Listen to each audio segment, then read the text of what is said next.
Ladies and gentlemen, a very good evening and a warm welcome to yet another edition of the Red and Blue Review. I'm your host this evening. My name is Nick Philpott. And by the way, Jill, thank you for stepping in for the last couple of weeks. You've done a top job, mate. Some great feedback and just shows you what a strong team we've got. I'll introduce you to our panel and welcome back to producer Greg Ellis, who's also on the show as a panelist this evening. Good evening, Greg. How you doing, mate? Evening, Nick. Yeah, I'm good. Thanks for having me back. Cheers, buddy. Thank you for what you're doing in the background. And welcome to, ladies, one for the ladies, because obviously it doesn't work with me and Jill and Greg. Okay, one for the ladies and the youngsters out there. Welcome back to G-Webb, George Webb. Welcome back to the show. Hello, mate. How are you, buddy? I'm good, mate. How are you? All right, good stuff. Great to see you yesterday. So how many times have you been on there? I can't remember. This is my second time. Oh, is it? Yeah, I did one at the end of last season. That was it. Right. And why have you not been on so far this season? Because you forgot to fill in the bloody spreadsheet. Spreadsheet, yeah. Sorry. I've something last minute though for Harvey. So. I must admit, I've got to say thank you for that because Harvey Jennings was due on tonight, but I didn't think the public could stand looking at his face. So he substituted himself with you. So thanks for jumping in at the last minute. And of course, my wingman, my resident pain in the backside, Joel Holyoke. Hello, bud. Oh, hello, mate. I thought he was going to say hero then. No, it's not going to happen.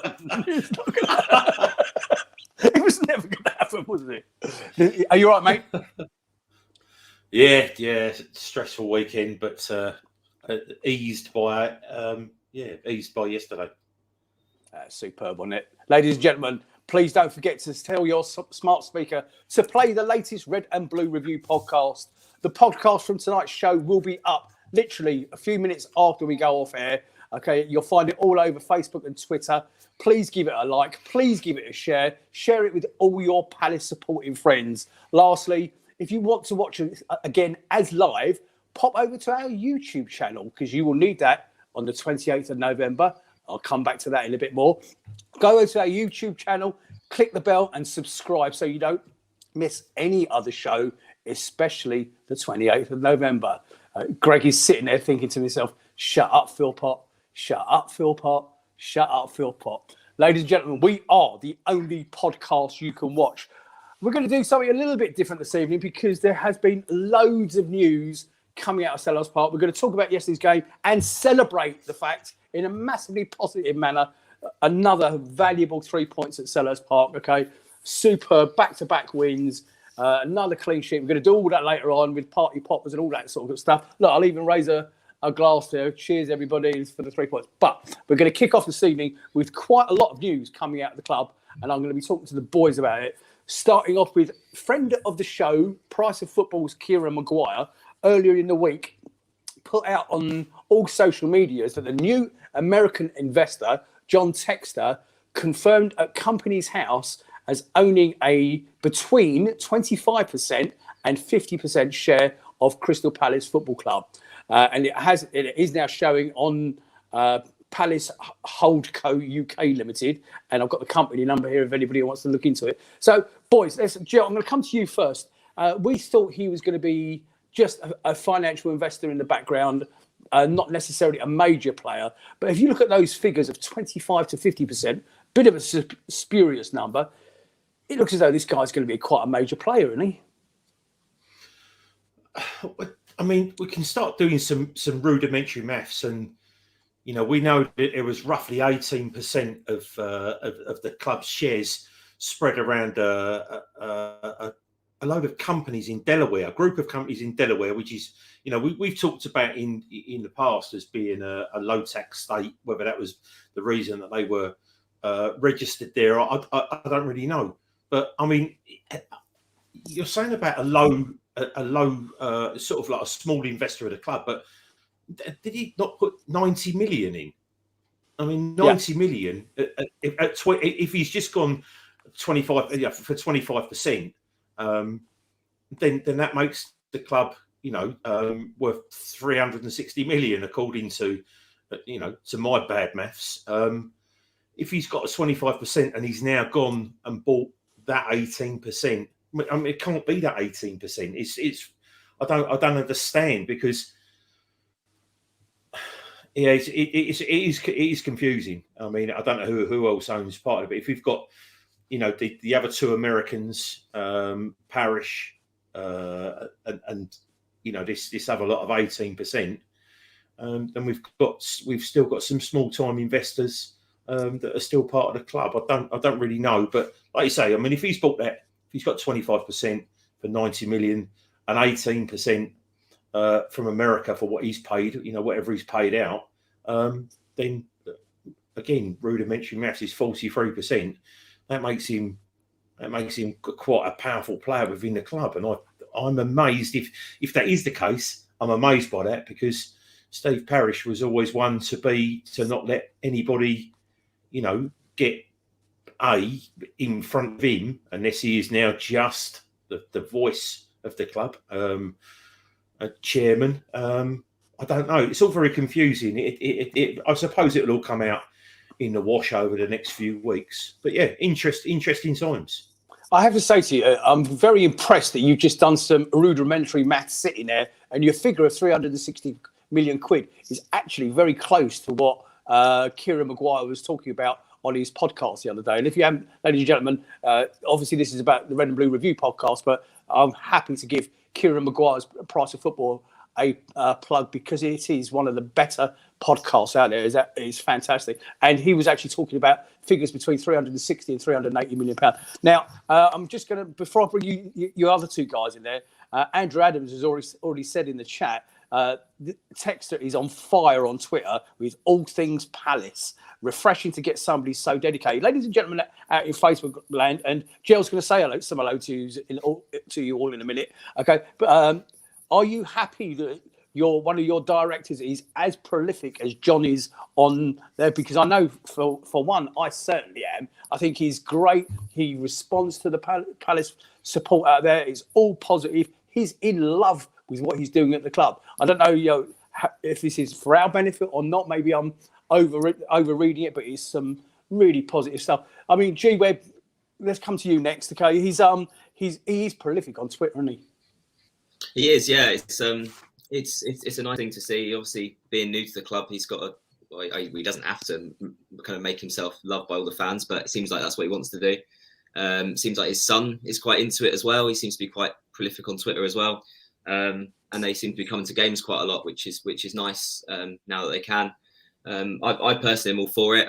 Like I was saying before we came on, Parish is less vocal on Twitter at the moment, but perhaps that's because he's had the rough with the smooth, whereas Texter's come in and it's all been hunky dory since he's invested, and he's seeing positive comments on there. Might change at some point, but long may it continue. I think he seems like the kind of right person to be around, and yeah, I'm all for it. Ian Noble's saying in the chat that he's saying all the right things on Twitter at the moment. Do you agree, Greg?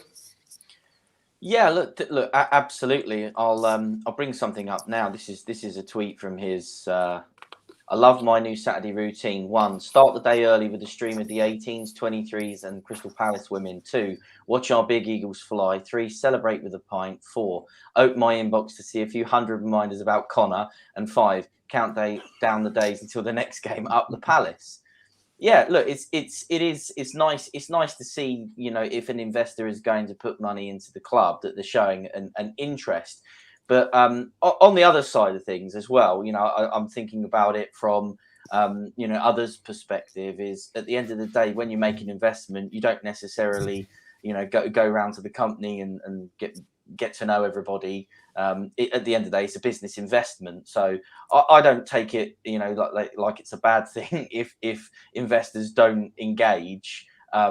But I understand the positivity around it, and it is nice to see. So I think there's definitely two sides to the conversation, and I don't think that we should necessarily read into any lack of tweets from other investors as a sign that they're not interested. I think at the end of the day, they've probably got other business ventures that they deal with, and Crystal Palace sure. is a smaller slice of their Trivial Pursuit size pie.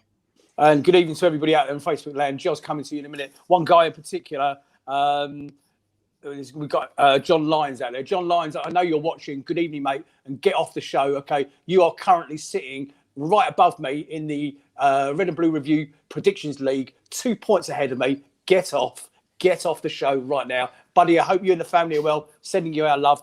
Jill, say some hellos for us, mate. Okay, Gary Clark, Dawn Palace, Daniel Garlick, Paul Wiltshire, Claire Davis, Luke Cooper, Mukhtar Butter, Andy Stacey, Paul Holden, Ian Appley, Mark Corbett, Colin Squires, Rob Cranfield, Gareth Walsh, Colin Kennedy, Andrew Adams, Charlie Byrne, Andy Hopper, Tom Clark Samuels, Georgia Wadwu, Facebook user, few of those out there.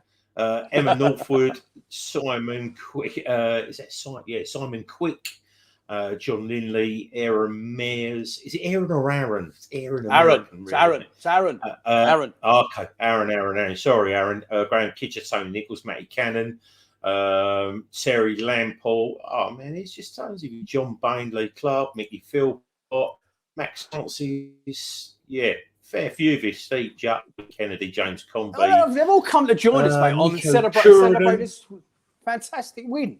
They come to join us and celebrate this win. And go on. Richard Thomas, last one. Hello, Richard. Good evening. Thank you for joining us this evening. And lastly, John Texter, I'm sending you this link after the show, so I know you will have listened to this, okay?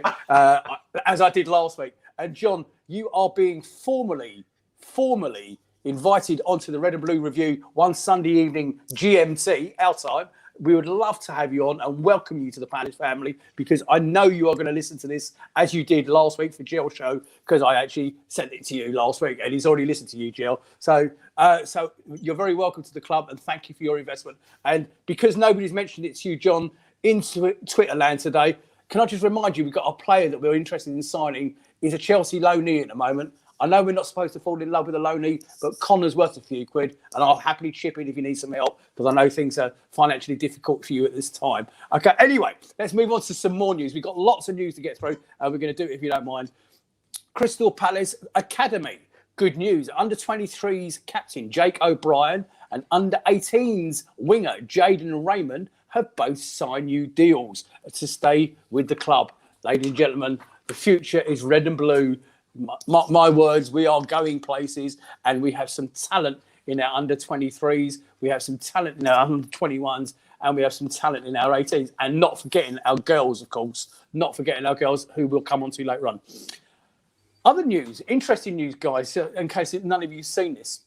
Palace have been told by the tribunal that they will have to pay just £900,000 for Nathan Ferguson. And ladies and gentlemen, in case one of you out there are not too sure what the status is with Nathan Ferguson, who was signed injured from West Brom, he is now back in training. He's actually going back into full training with the first team squad tomorrow, Monday, okay, or whenever it is you're listening to this podcast. He's going, on Monday morning. He's been doing light training already, but he's going back into full training with the first team as of tomorrow. And that is from the big man, Mr. Vieira himself. He was talking about that at his pre-match press conference the other day. So good news. So Palace have been told they've got to pay just £900,000 for him after a tribunal ruled that following his summer move in 2020 from West Bromwich Albion, significantly lower than the West Brom had hoped for, the £8 million deal they'd already arranged with Crystal Palace. Now, my understanding is we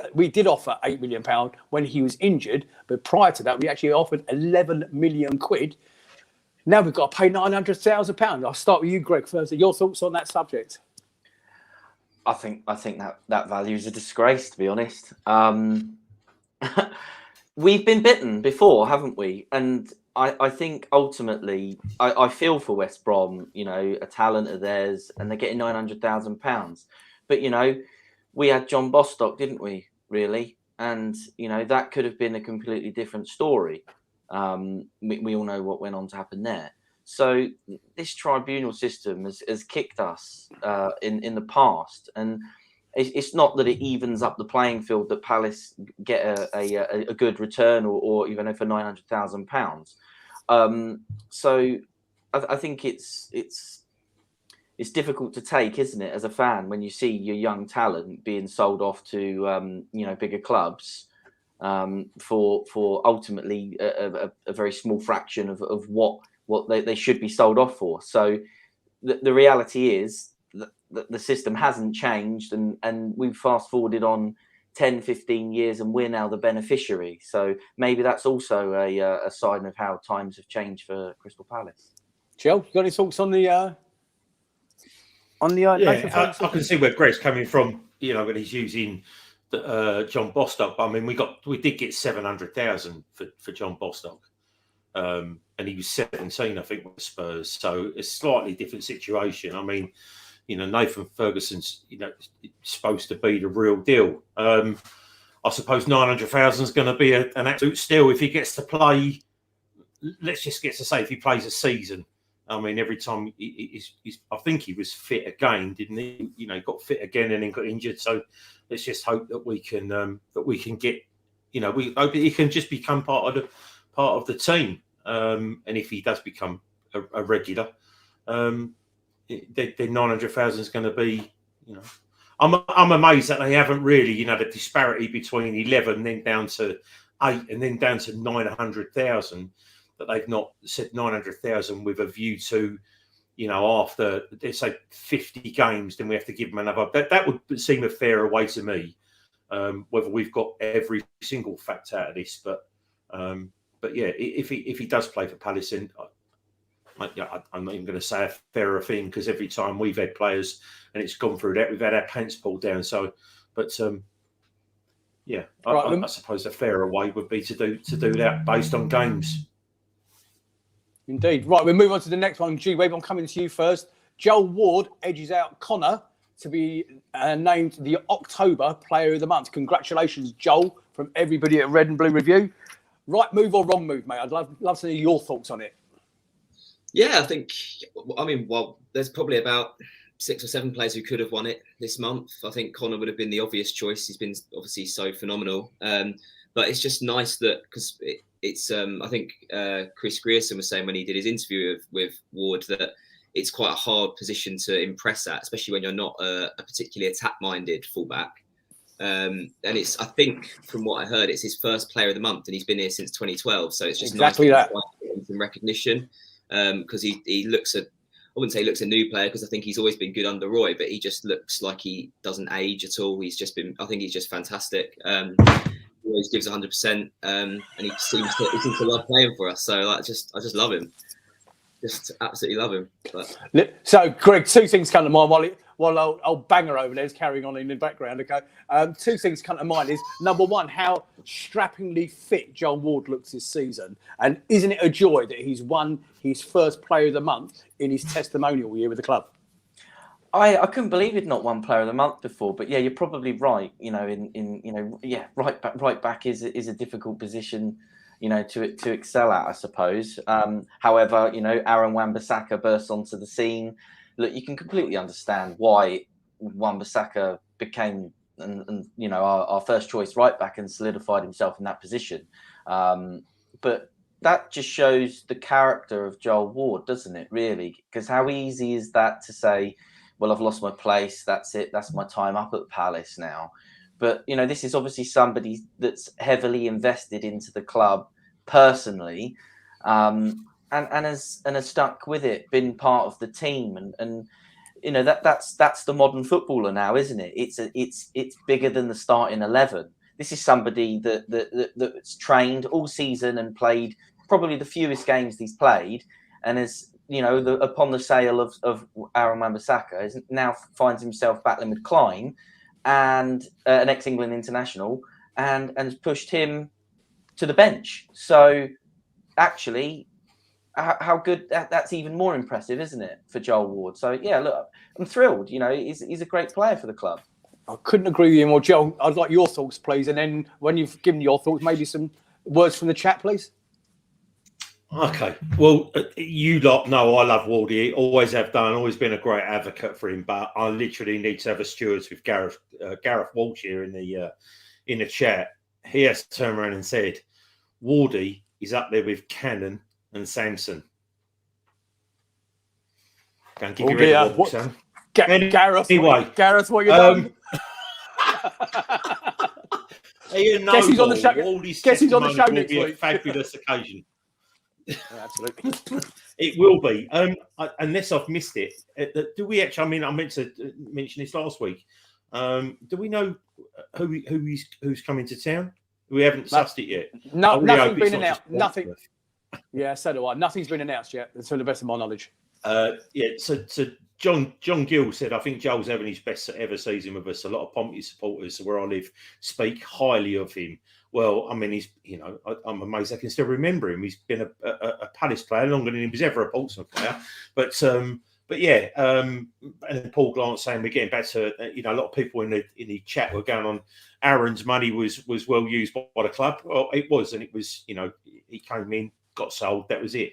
But yeah, Paul Glance saying Aaron's getting pulled down playing the Man United way. Well, that's the pressure of playing for one of the world's biggest clubs. Well, one of the biggest clubs in Britain, anyway. And then Grant Daniel said, so I saw an interview with Jimmy Mack, and he mentioned the training is much harder with less days off, and our players are fitter. And that comes hot on the heels of a couple of comments in here. One from Claire Davis saying, he looks amazing. No, stop it, Claire. Behave yourself. God's sake. You used to say that about me, love, when we first met, okay? You don't say it anymore. Funny that, isn't it? Yeah, it's for tickets, mate. Is that what he was? Right. Anything else from the chat, mate? Or shall I move on? No, there's loads. I mean, the chat is really, really busy. I mean, so it's just Tony P. Quinn said Waldy is a great. I mean, he's saying a great club legend. 10 to 20 odd years, we will be celebrating him highly. I really hope the club keep him around after he retires. Well, we do have a very good, we are good at that, keeping them. But yeah, I mean, it's and again, Gareth said Waldy is one of the reasons why we are where we are. Yeah, very good. And Matty Cannon says when you look at our team and Waldy in particular, what were the training sessions like under Hodgson? I'm thinking of lots of bloody tea breaks and donuts. And then, hang on, let me just... Mukhtar Butler says, Waldy has got mistakes in him. He's had a few good games. I shouldn't leave it on that. I can't leave it. I can't leave it on that. Go on, Greg. Yeah, and then Mark Corwitt, just quickly, Mark said, Joel's having a much better season than AWB. There you go. Cool. Greg? I just want to dial back to what we were talking about with Nathan Ferguson, because I think Paul Bristow makes a good comment, and I couldn't remember his full name, but it was Jack Hunt. Paul Bristow's just saying he saw him on TV for Sheffield Wednesday. He was the predecessor of Nathan Ferguson. And my memories of Jack Hunt is I think he was signed by Holloway and never played for Palace because he got injured, and then was subsequently sold, I think maybe to Rotherham. I'm sure the statos out there can correct me, but yeah, I just thought that was an interesting point. Good knowledge, mate. Good knowledge. This is. I'm sorry. I make no apologies for doing quite a lot of news today because there is quite a lot. Now, the next one I'm going to be talking to you about, there's actually two sides to every story, and I quote Ed Aaron's going on about Ivory Coast manager Patrice Brumel has said that Wilfried Zaha will not be called up this month and is considering his international future. He asked not to come because he comes home sick at each meeting. And we know that he missed the last couple of games because of sickness. He wants to reflect on the rest of his international career. Now, G-Web, I'm coming to you first. I don't know if you saw Patrick Vieira's pre-match press conference where he completely and categorically disagreed with what Patrice Brumel, the Ivory Coast manager, said. Did you see it? I did, yeah. So he essentially went on and said that that's not true, and Wilf's come out and put out a statement saying that it was a one-off where he basically still hasn't recovered from the virus that he got the last time he went away with the Ivory Coast, and that's why he didn't want to go away this time, which makes perfect sense. It's a bit annoying from our point of view because I think if he's still going with Ivory Coast, he'll be away for the AFCON when we play Brighton away in January, which is a bit of a pain, and he'll be out for a few other games in late January, depending on how far they go, maybe into February. So it could be a big miss for us, and it did get my hopes up a bit when I first saw Ed Aaron's tweet. But yeah, I don't see why he would been off the idea of playing for his country. He seems to enjoy it whenever he goes away with them, and he seems to do quite well for them. So. It was just a bit of false hope from our point of view, wasn't it? Really, Yeah, indeed, because initially it read as though he was going to give up international football altogether. Yeah. So therefore, I'm glad you mentioned the AFCON. That came to my mind as soon as I read it, and then listened to Vieira said, "Nothing could be further from the truth." That's not what he said. That's not what he said. Right, we move on, boys. I'm not going to stick around on that one too long. I mean, that's pretty old news now. Patrick Vieira has been nominated as the Premier League's nominated for the Premier League October's Manager of the Month after steering the Eagles through 4, at the time, unbeaten games. Palace notched up 3 draws and 1 win in a daunting run of fixtures in October, holding Leicester, Arsenal and Newcastle before rounding off in style with a 2-0 win over Man City. The results mean that Vieira has seen 6 draws and 2 wins from 10 league games in charge, facing 7 of the current top half of the table. October saw Palace net 7 goals from their 4 games, and City victory inflicting a third of a current champion's goals conceded this year. The other ones nominated were Thomas Tuchel, David Moyes and Jurgen Klopp. Okay, so unlikely he's going to win it, Gel, but he's because he's obviously at the time Klopp was unbeaten and all the rest of it. So it's still good that. In fact, did we actually want him to win it? Because the winning it and curse and all that sort of stuff. No, give it to Moyes. Any thoughts on it, Joe? Not really. It's just a bit of kudos, isn't it? I mean, who's voting for it? All the Arsenal fans. Yeah, it's just.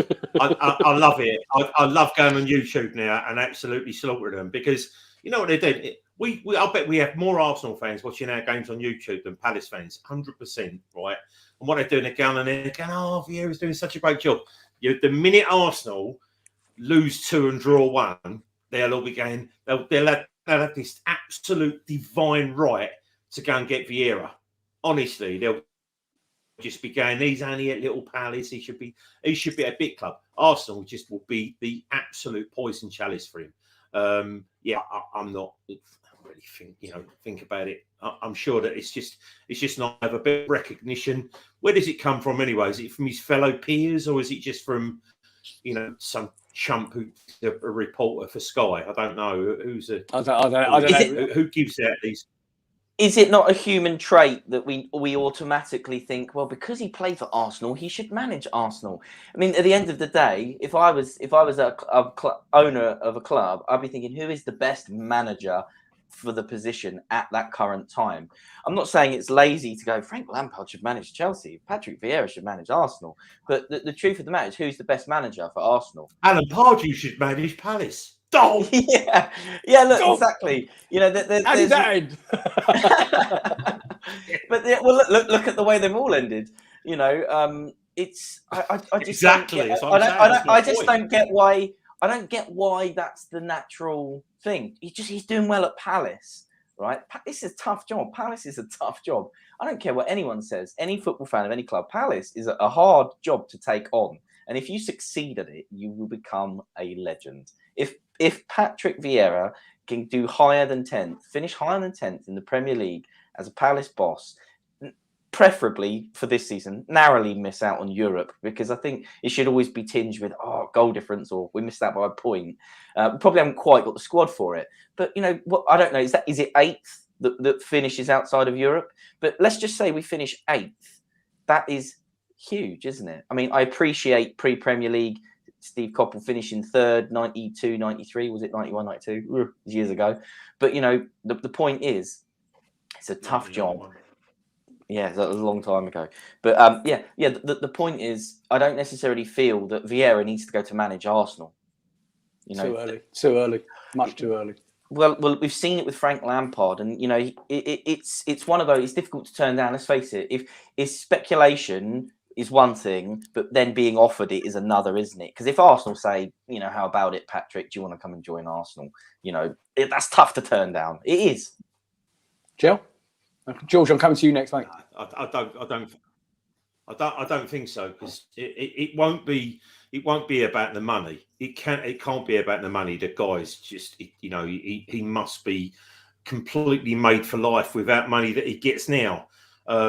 I just think that, as with anybody that's been involved, that's been an Arsenal legend, that's gone back to Arsenal pretty much the same way that anyone that's ever come into Palace.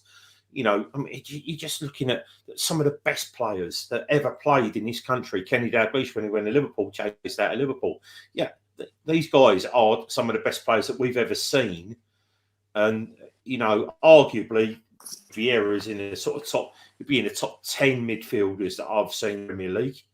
But, it just doesn't make it, for me, I think he would be completely mental. The other thing as well is that before the season started, everyone was going, oh, yeah, he was at City and he was managing kids. Didn't really do loads there. Then he went to Nice and he failed. So therefore, Palace are going to go down. And again, so you just mentioned it, Greg. You said 8th. No, but I said, even myself, we all said 8th or 8th. Pre-season, where we're going to fit. 8th or 8th. That's exactly. I did. I said 8th or 18th. And now, looking the way that he's got us set up, the complete opposite. And what I've been begging for, right? Best form of defence is attack. But then we've got to manage. We've just got to nick 2 complete, fantastic centre-backs. And now our defence is decent as well. So we've got the nucleus of a really good side and the chance, quite literally, to do a Burnley, really. I'd be blessed with 8th. Listen, we're moving on to football here, and we're still doing news. George, he ain't going to win. He's not going to win manager of the month, is he? Very quickly. Tuchel will win it, 100%. Tuchel will win it. I think he had 4 wins out of 4. And Paul Bristow says in the chat, it's a fans vote, by the way. So all the Chelsea, stroke Brighton, stroke Chelsea fans will vote for Tuchel. Right. The last bit of news before we move on to the game: Crystal Palace women will take on Durham, and they did it today, and Charlton Athletic in a double header for the Women's Football Week. Okay, well, I'm coming on to what happened today. We're encouraging all supporters to throw their weight behind the team and get down to Hayes Lane. You missed today's, okay? The 2 home games were this afternoon and next Sunday afternoon, both 2 o'clock kickoffs. See the Eagles try and build on their solid start of the season with Dean Davenport's... Dean, give us a buzz. We need to get you on the show. I know you're watching.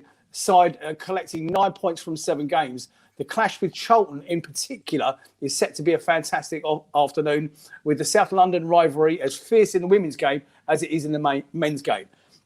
Hayes Lane hosts a lively and family-friendly atmosphere for every match, and has a real buzz to it, especially when the Palace fans turn up in numbers. And at the Charlton game, there will be an additional entertainment pre-match. Young supporters will be able to interact with the players after the game, so you'll be all right, G-Web. And so trips to support women are perfect days out for the family. Better still, under 16s go free. And congratulations, the news from today, okay, because they played top of the table Durham.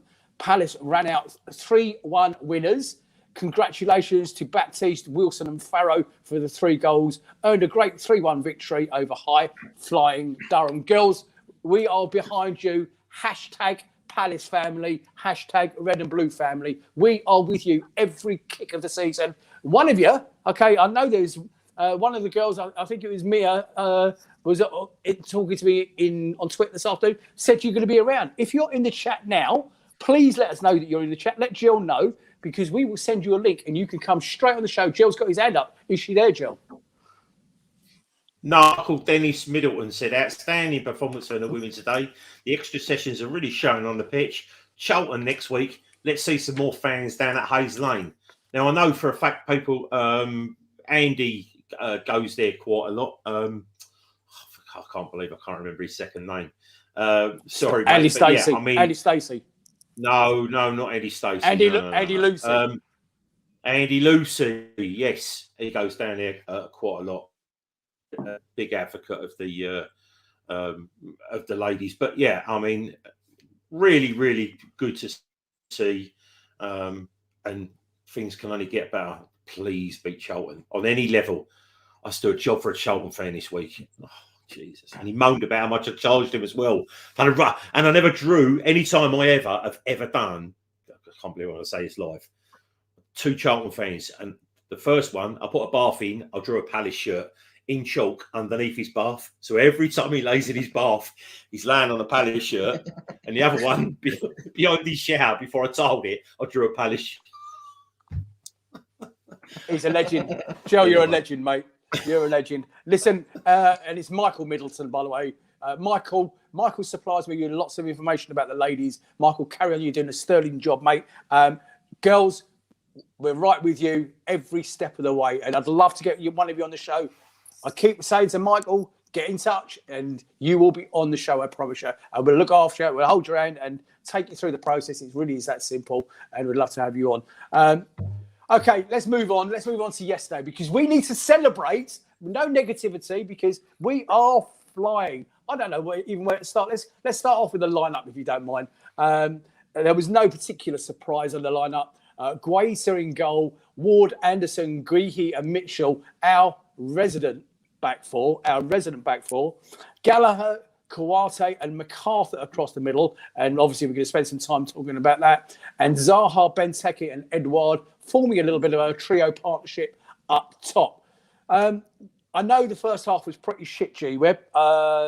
Excuse my French. And I think it was, in my opinion, it was two informed teams playing well and probably cancelling each other out. Have you got anything you'd like to add?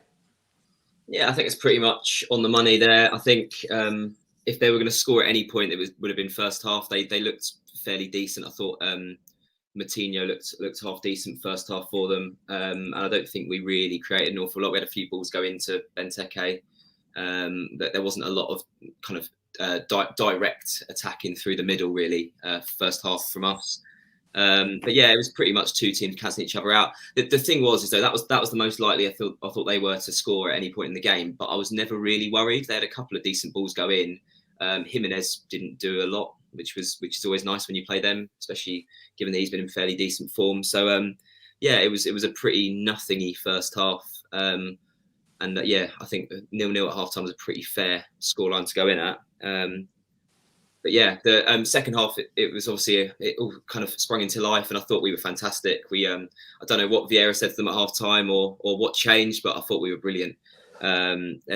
Every single player was fantastic second half, I thought. Yeah. I think. Can I just hold you in the second half? We'll come to that in a minute. I just want to laugh at my producers. Greg, would you like to take ownership of it, or should I just chuck you under the bus? No, I think the perpetrator has already owned up for it, Nigel. Croucher, you're bloody useless. Croucher, you're fired. In case any of you in the chat didn't see what was on the screen, it did say on the screen that Jordan played yesterday. We know that Jordan didn't play. Yeah, we're well aware of that. Whoops, he said in the chat, wrong slide. Okay. Croucher, go outside and give your head a wobble, mate. Okay, give your head a wobble. Right, okay, so Jill, nothing too much to go on about on the first half. Anything you would have changed on the lineup, by the way, Jill? Gap. Well, yeah, Jill? I mean, I wouldn't be there. You know what I'm like with him. Yeah, yes. Luckily he wasn't. Yeah. I think there's a lag your end. It's all right. Yeah, I just need to see Olise in that. You know, just chuck him in. He'll do it. I'll just, you know, for me, he has to start. But yeah, I mean, it's just nice to have a squad that we can rotate. And if he is just trying to ease him in, then you know, it's yeah, we can see it's the wrong one again as well. So where we try to be really clever on this show, and today we've stubbed our own toe. Never mind. Listen, so right before we go on to the second half, and we will go to the second half, ladies and gentlemen, out in Facebook land, really, really important that you listen to what I'm about to say to you. Okay, put a note in your diary. Tell every single Palace fan that you know to remember this date. I'm not telling you why, because you know that we've got something huge lined up. November the 28th. If you haven't subscribed to our YouTube channel, okay, please go over there, click on the bell, subscribe. You will not want to miss what is the biggest thing in the Red and Blue Review's history on Sunday, the 28th of November. I promise you, you will not be disappointed. I'm not allowed to say anything else because Greg will cut my dangly bits off. Okay, so I'm going to move on. Right, G-Web, second half. Yeah, like I started saying, I think we were brilliant. I just going back onto what Joe was saying about Elise starting. I absolutely agree. I think Elise has been brilliant, but the thing I was going to point out yesterday that I don't think it's been, because everyone's been going on about how good Gallagher's been. He's been obviously fantastic, and the two centre halves have been fantastic. But I really thought yesterday Edouard played well out wide. I think he's really coming into that role brilliantly, and I absolutely agree that Elise is fantastic. But Edouard yesterday, it was so direct every time he got the ball from that one. And I was surprised really, because I've always expected since we signed him that he would come through as a centre forward, but he really seems to be coming into that wide role really, really well. He had a couple of times yesterday where his first touch in the box was sensational, and he opened the goal up and had a one-on-one with the keeper pretty much out of nothing. So I really thought that Edouard had a good game yesterday. Generally, Jimmy Mack is an engine. Kouyaté had a great game. There was really nothing that you can say we did badly at all. I think we never really looked like conceded. I thought their only good player second half was that Aït-Nouri, the left back, who won the penalty that wasn't a penalty. I thought he looked really sharp down the left for them, but Wardy dealt with him pretty nicely, and it was a pretty comfortable 2-0 in the end. Obviously, had the VAR decisions gone against us, then it would have been a different game. But I think we've more than earned our own luck in recent weeks. You're on mute, Nick. Well done. Good work. Talk us through the two goals, mate. Oh God. So the first goal was it wasn't against the run of play, but I felt like they'd had the ball a little bit before that, and it was an absolutely beautiful ball through from Jimmy Mack. Their defence was a bit all over the place, if I'm honest. It was perfectly timed. Lino had his flag up, of course, and so we had the horrible waiting around for the VAR decision to be given, but it was a fantastic finish by Wilf. I think that's now must be his 51st Premier League goal. I saw someone on Twitter earlier posted that he's breaking into the top 100 Premier League goal scorers of all time. So really, I think that's someone trying to rubbish the claims that he's got no end product, which we've all known to be nonsense for a long time. But yeah, it was a lovely finish. And then the second goal is a little bit scrappy, but if anyone's earned their own luck this year, it's Connor, and it took a big deflection, but again, I thought that their defenders stood off him, and he just ran at them, which is what I thought Edouard and Gallagher did brilliantly well yesterday. Got the ball, ran at them with purpose, and really made them have to sit back a bit against us. So yeah, it was a fantastic second half. I thought we played really well. But yeah, am I back online? Am I back there, lads? You are. Yeah, you're in. Gel, your thoughts on that second half? I mean, what about the two VAR? I've called the show a game of two VARs, okay, because obviously there are two critical instances within the game. Your thought, first of all, the Zaha one, and I know you wanted to particularly pick up on the two VAR decisions. Go for it, mate. Yeah, it's VAR, really. Referee, Lino sticks his flag up for offside. Referee goes to VAR. It's a goal. So the Linos, in days gone by, they've been ruled out. And they go down.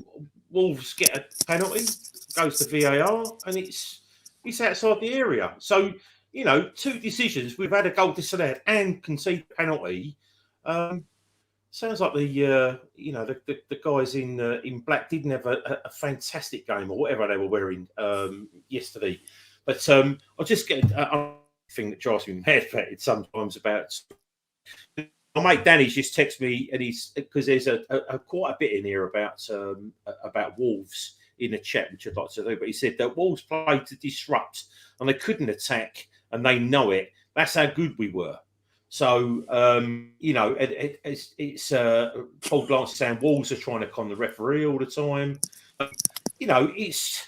The thing is, Wolves are a very good side, and we were both coming in on a 5-game non-losing streak. So it was I think, to be honest with you, games where the first goal was critical. Obviously, we got it, but it football is quite weird, you know.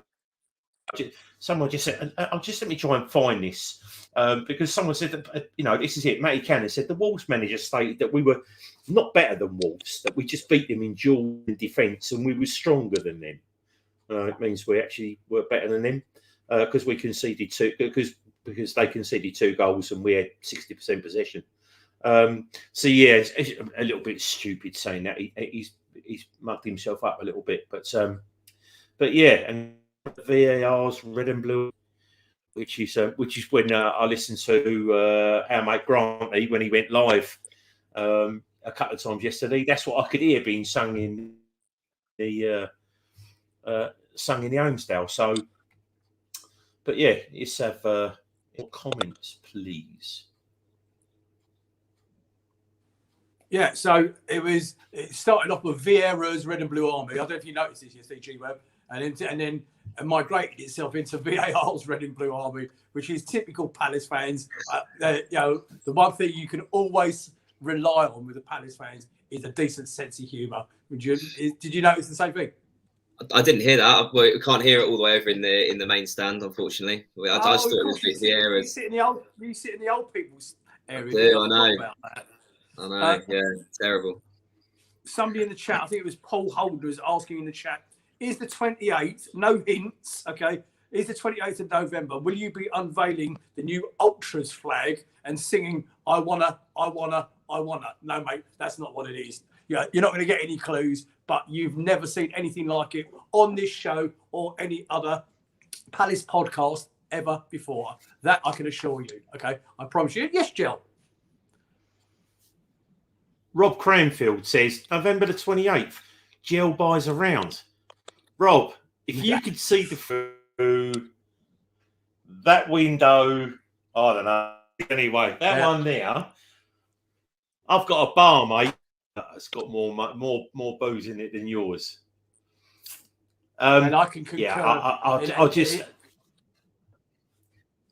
Yeah. Go on, mate. Most people do when they clear. Yeah, the 28th is going to be amazing. Seriously, mate. Thank you. Anyway, 2 goals from Wilfred. a few more 2 comments goals from from Zaha and Conor Gallagher.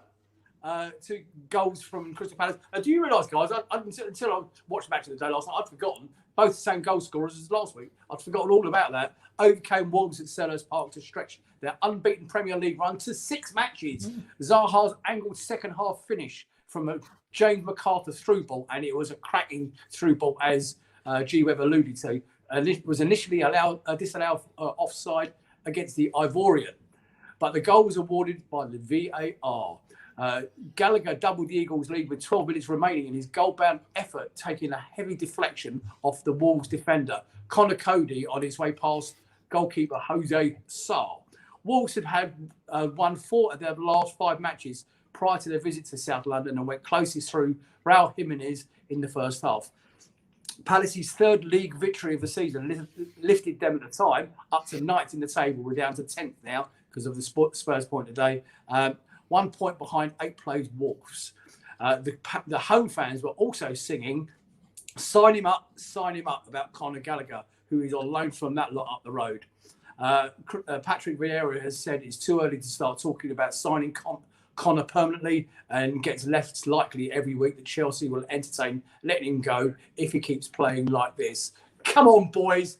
Give me some positivity about Conor Gallagher and the hope of signing. I'll give you my view first. And I think the manager's quite right that every week that goes past, there's another £5 million on it. But would you forsake, Greg, I'm going to start with you first. Would you forsake the building of the new stand that Greg, Jill and I have always said it'll never happen in our lifetimes anyway? Would you forsake the signing of a new, building of a new stand and use £50 million of that, whatever it's going to cost to build it, to sign Conor Gallagher? That's a really tough question. The stand could probably sit for another 50 years, couldn't it? Or will it rot through termites? Look, if Palace finish in, like, when I say the top 10, let's say 8th, if Palace finish 8th, right, that whets your appetite. That's a fabulous season. That's the best ever finish that the club would ever have had. And you're sat there thinking, build a new stand, 50 million, buy Conor Gallagher. Now, the trick there is it probably eat up all the budget, won't he? So you're going to be relying on the same players to do better than 8th. Or you build the new stand. Look, of course I want to buy Conor Gallagher. Who doesn't want to buy him? You know, let's face it, that's a no-brainer. But for the club to truly move forward, we need a better stadium. So I think it's a really difficult call. But I'd probably have to build the stand and be happy with finishing 8th. So I would say we spend the money on the stand. Paul Bristow saying in the chat, G-Web, that the old stand, is 100 years old in 3 years' time. Of course, we've got to build the stand. Your thoughts? I'll give you 50 million quid to buy Conor Gallagher, or 100 million pounds to go and build the stand. What would you do? Two things that we can't have in it, really, because Sainsbury's won't let us have the stand and Chelsea won't let us have Conor Gallagher. So it's we'll inevitably end up with neither. But it's true.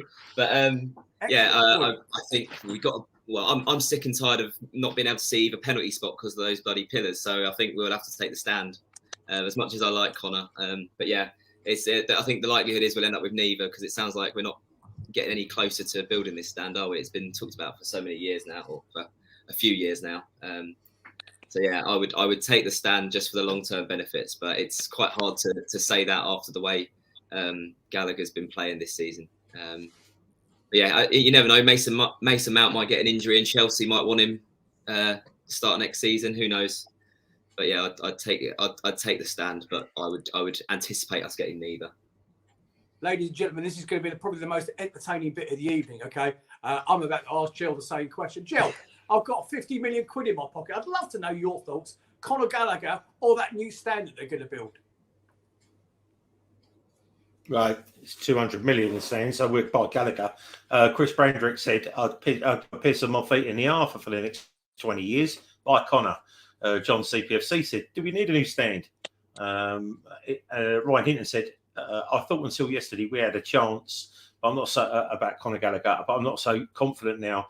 This Tuchel has been singing his praises this week. Yeah, I mean, all of a sudden, little Crystal Palace are being mentioned all over the place by Chelsea and Arsenal and whoever else. You never know. I mean, Ollie gets a sack in a couple of weeks. They might go the era.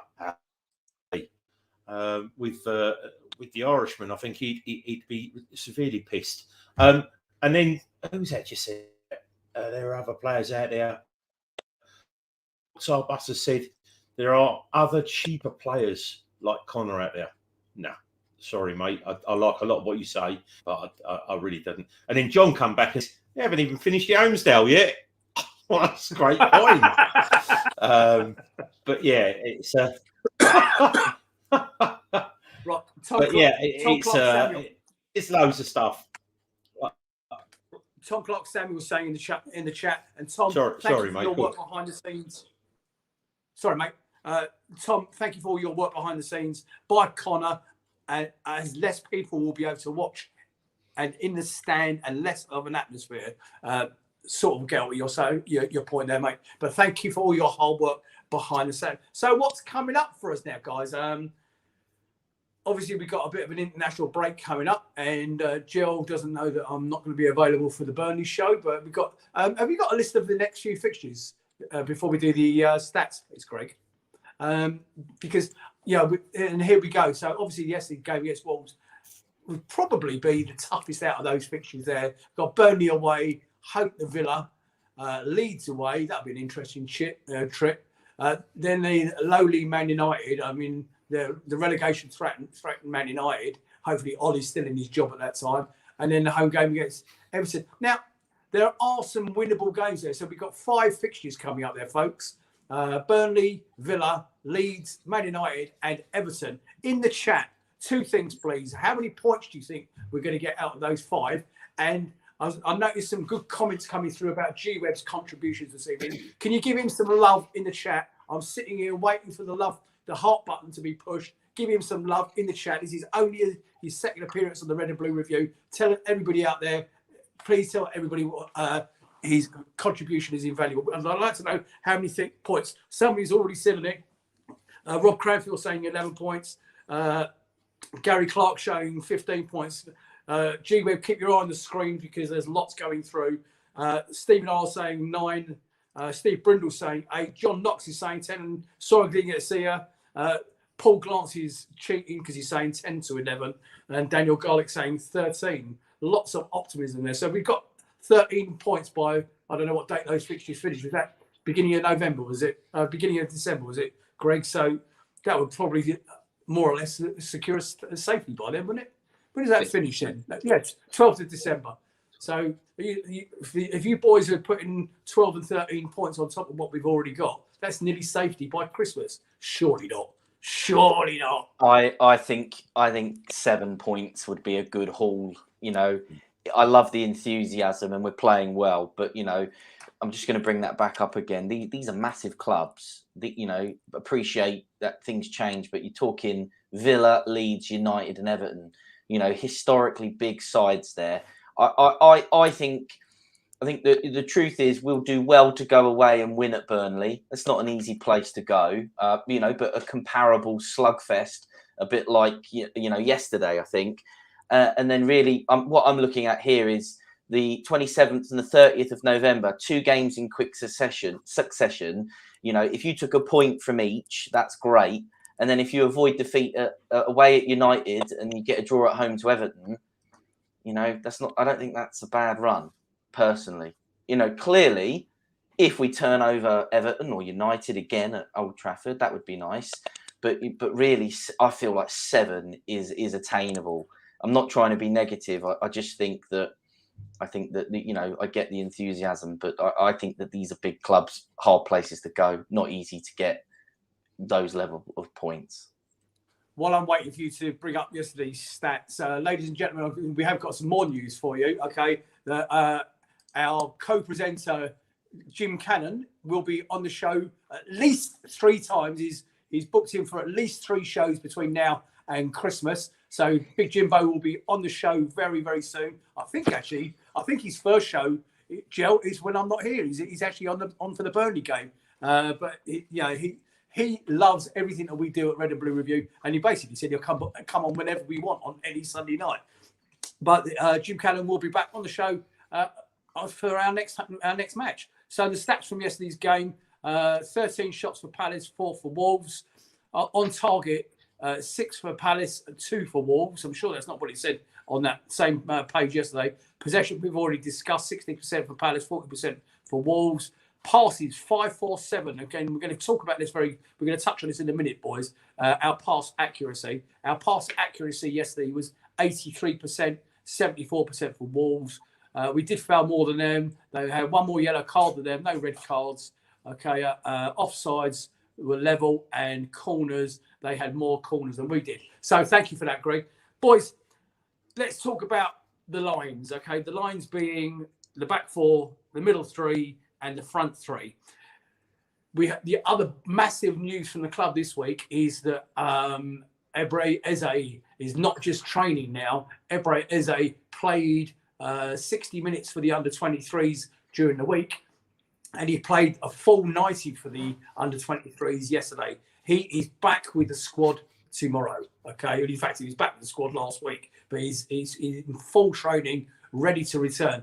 They've probably held him back, I would think, for the international break, just to give him that extra couple of weeks that he needs. And they're probably, I would guess that they're going to end up playing him a couple more times, a couple more friendly matches somewhere, just to get his fitness back up. With that, let's start with the front 3 first. And G-Web, I haven't had your opinion on this, so I don't know where you're going to go with this. Where would you play him? Gallagher, Kouyaté, MacArthur, Zaha, Benteke, Edouard. If you were to bring Eze back in, where on earth do you play? It's a good question, really.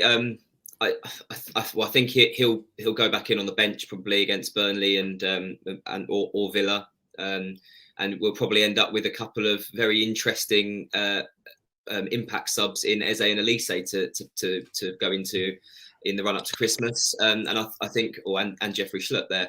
So I don't think he'll start anytime soon, really. I think we'll probably persist when we go away to big teams playing IU. I think he works quite well against City. You saw how effective he was there.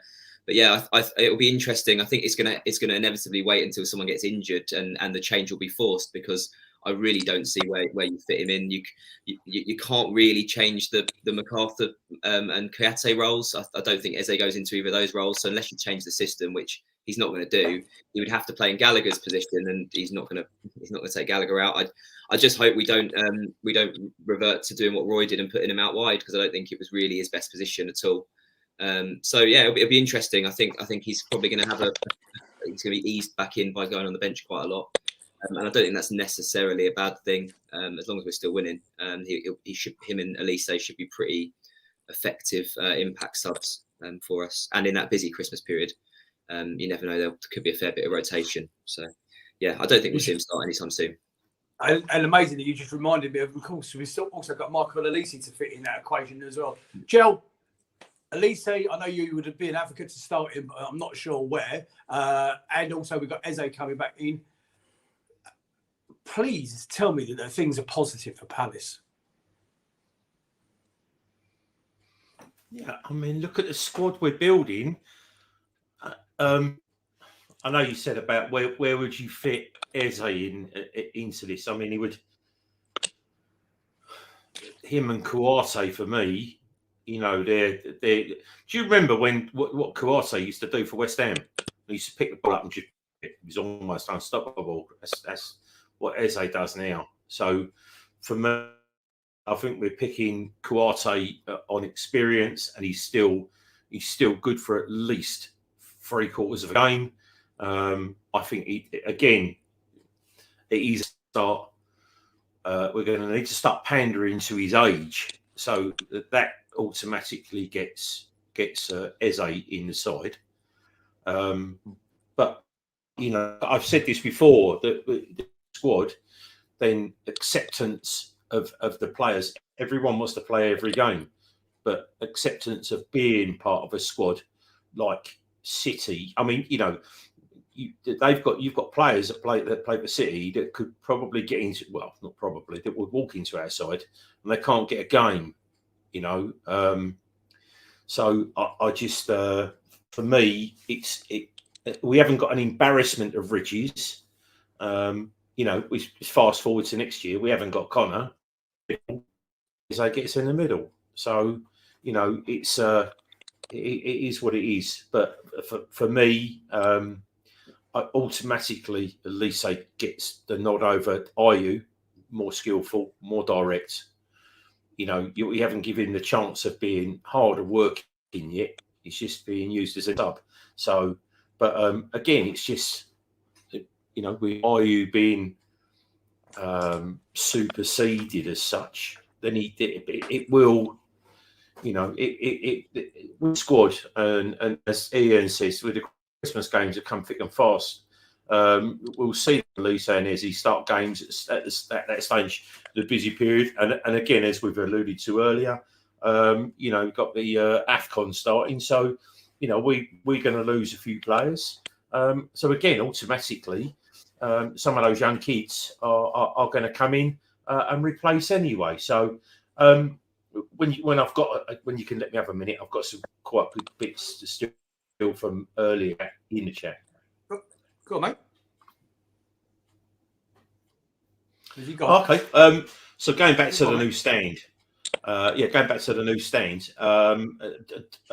Claire Davis, I think unless stand needs to be built for health and safety reasons, we should work on building the team.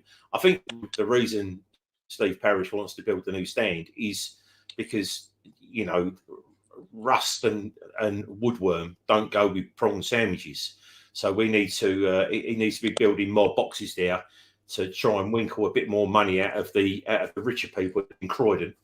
And Dawn Palace said, we've only just got in the ladies, and that took 40 years. We're talking about spending 150 to 200 million on a stand, or 50 million pound on a player.